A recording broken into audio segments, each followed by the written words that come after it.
Hi guys, how are you doing? Uh,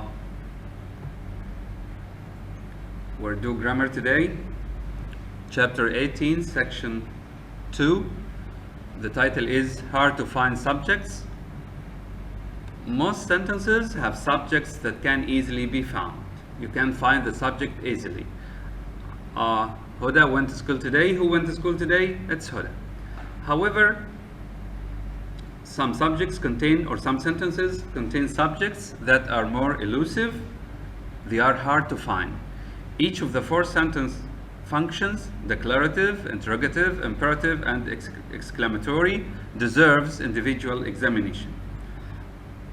Subjects in declarative sentences beginning with here or there.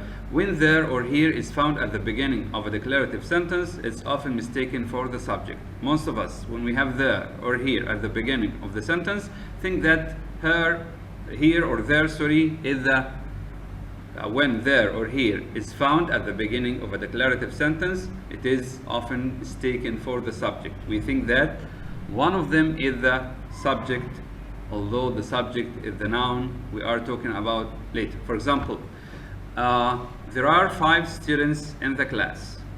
So there in this sentence is not the subject, it's students. Students. The subject of a sentence is never there or here. In normal use, there and here are usually adverbs that modify the verb by pointing out where. Occasionally, there may be used merely to start the sentence and will have no adverbial function at all. In this case, there is called an expletive word. Many sentences beginning with here or there are inverted. The subject followed the verb. Rearrange such a sentence in subject-verb order to make or to more easily identify the subject. For example, there are the buses. This is an inverted sentence. Let's rearrange it. The buses are there. So it's easy to find the subject. The subject is buses. We have a chart here. Look at the chart.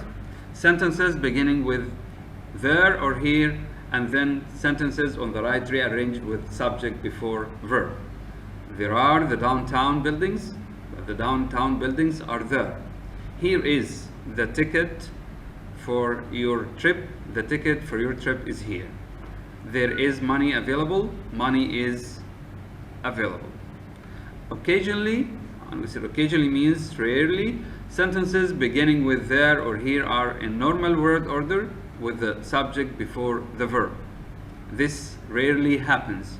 There she is. Sometimes we find the sentence this way. There she is. So the subject comes before the verb here. In some declarative sentences, the subject follows the verb in order to receive greater emphasis. Let's see. By deliberately placing the subject at the end. These sentences put special emphasis on it. Such inverted sentences usually begin with prepositional phrases. Let's see the examples. Toward the elevated train rushed the evening commuters. If we rearrange or rephrase the sentence, it would be the evening commuters did what? Rushed toward the elevated train. Another sentence, around the corner, careened the speeding car. If we rephrase it, the speeding car careened around the corner. So we put the subject in the first sentence at the beginning, at the end too. We put the subject at the end just for emphasis. Subjects in interrogative sentences. In some interrogative sentences, the subject comes before the verb in a normal sequence and thus is easily identified. Which car gets the best mileage? Which car? The subject here is car and the verb is gets. So we have the subject before the verb. Often, however, the sequence is inverted. In interrogative sentences, the subject often follows the verb most of the time. An inverted interrogative sentence can begin with a verb like, is the Chicago Zoo open in the morning? If we rephrase it, it would be the Chicago Zoo is open in the morning. Do they own that house? If we rephrase it, it would be they do own that house. When will the coffee be done? The coffee will be done when? If we rephrase it. Subjects in imperative sentences, and this is very easy. The subject of an imperative sentence is usually implied, can be guessed, it can be implied rather than specifically stated. Most of the time, it is not there in the sentence. When I say stand up or go out or thank you, where is the subject? When I say thank you, the subject is implied, it's I thank you. When I say stand up, I mean you stand up. Okay? In imperative sentences, the subject is understood to be you. Notice in the following chart that the subjects of the imperative sentences on the left are not directly expressed. They are implied. The examples on the right illustrate where the subjects are understood to occur in the sentences. Sentence 1. First visit the Sears Tower. First visit the Sears Tower. First you visit the Sears Tower. Number 2, after the tour, come home right away. Rephrase, after the tour, you come home right away. Number 3, Sue, show me the map. Sue, show me the map. After rephrasing it, Sue, you show me the map. Be careful. The word Sue here is not the subject. The subject is the pronoun you. In the last example in the chart, as I said, notice that Sue, the name of the person being addressed, is not the subject of the sentence. The subject is still understood to be you. Number 4, subjects in exclamatory sentences. Subjects in exclamatory sentences. Some exclamatory sentences have the subject before the verb, but some do not. So, in an exclamatory sentence, the subject may come after the verb or may be understood. To find the subject in many exclamatory sentences, simply follow the same techniques that you would for finding subjects in interrogative sentences. For example, how could I have known? How could I have known? If we rephrase the sentence, I could have known how. So the subject is I. What does he know? What does he know? If we rephrase it, he does know what? So the subject is he. Other exclamatory sentences may be so elliptical. Elliptical means some parts are deleted, that both their subject and verb may be understood. For example, fire. Fire means when I give order someone to fire, you put out the fire. Or let's go.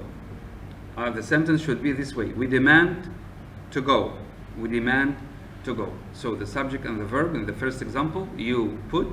In the second example, we demand.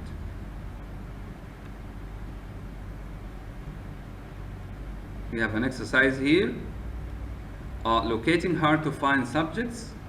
Write the subject and verb in each sentence, underlining subjects once and verbs twice. We agree that in this book, all the time we'll do this. The subject is underlined once and the verb is underlined twice. Put any understood words in parentheses. Look at the example. Where is the meeting? So where is the subject and where is the verb? The subject is meeting and the verb is. So if we rephrase this question, it would be, the meeting is where? The meeting is where? So the simple subject is meeting and the verb is. Number 1. On the shores of Lake Michigan sits Chicago. Again, on the shores of Lake Michigan sits Chicago. So where is the subject? Or let's rephrase we need to rephrase the sentence first. Chicago sits on the shores of Lake Michigan. So what sits on the lake or on the shores of the lake? Chicago. So Chicago is the subject and the verb is sits. Number 2. There are few buildings in Chicago taller than the John Hancock building. There are few buildings in Chicago taller than the John Hancock building. If we rephrase the sentence, it would be few buildings in Chicago are there which are taller than the John Hancock building. So the subject here is buildings and the verb is are. Number 3, at its top is an observatory offering a spectacular view of the city. So the subject is observatory and the verb is.